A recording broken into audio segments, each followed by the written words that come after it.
There are a lot of different ways you can light a portrait, but most of them start with understanding a few basic lighting patterns.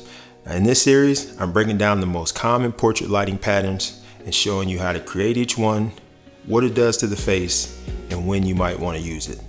Now, there are three main areas that I personally like to put portrait lighting into: facial lighting patterns, lighting direction or lighting technique, and secondary lighting or auxiliary lighting. Now, each one gives you a different way to control the light, shape the face, and create a specific look.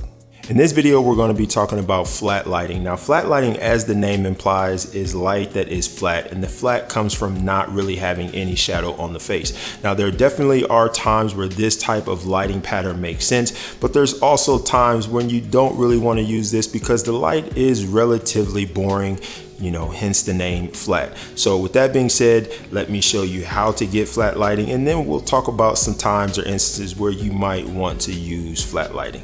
Flat lighting is going to be very similar to butterfly lighting. The only difference is you're going to have the light placed more in front of your subject versus up kind of at a 45 going down. So your butterfly, your on camera axis, light right in front of your subject, pointed down roughly 45.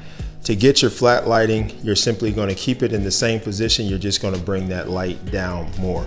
So be able to show you the difference here. Let's turn my light power down. Okay, so if we bring that light up, right there you can see that we have, let's bring it up a little bit more, or actually let's angle that down so that way you can really see that butterfly. I'm going to raise this up and exaggerate it a little bit so you can really see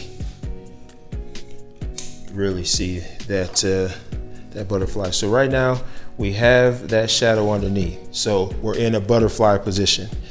To get your light, and as I had mentioned in the butterfly video, you typically would want to have your light on a boom. I'm doing it this way for the sake of doing this video. Just didn't feel like setting up the boom. You obviously don't want your light stand right in front of your subject, so you want to boom that light so you can get it over camera axis.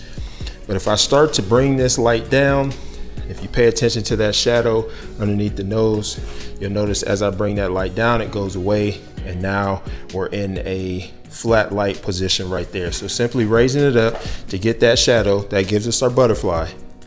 If we bring that light down to where we no longer have that shadow from the nose, now we're in flat lighting. So with flat lighting, you're really keeping the lighting pretty much straight in front of your subject. There's not a whole lot of shadow happening on the face, so everything feels pretty clean and even.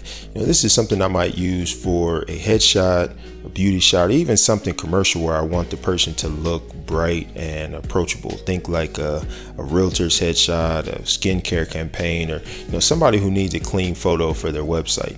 Now, the nice thing about it is it can really be flattering, and it doesn't put a lot of emphasis on skin texture or facial features. But the trade-off is that sometimes you lose some of that shape and depth of the face. So if you're trying to make the lighting itself part of the image, flat lighting probably isn't where you want to start.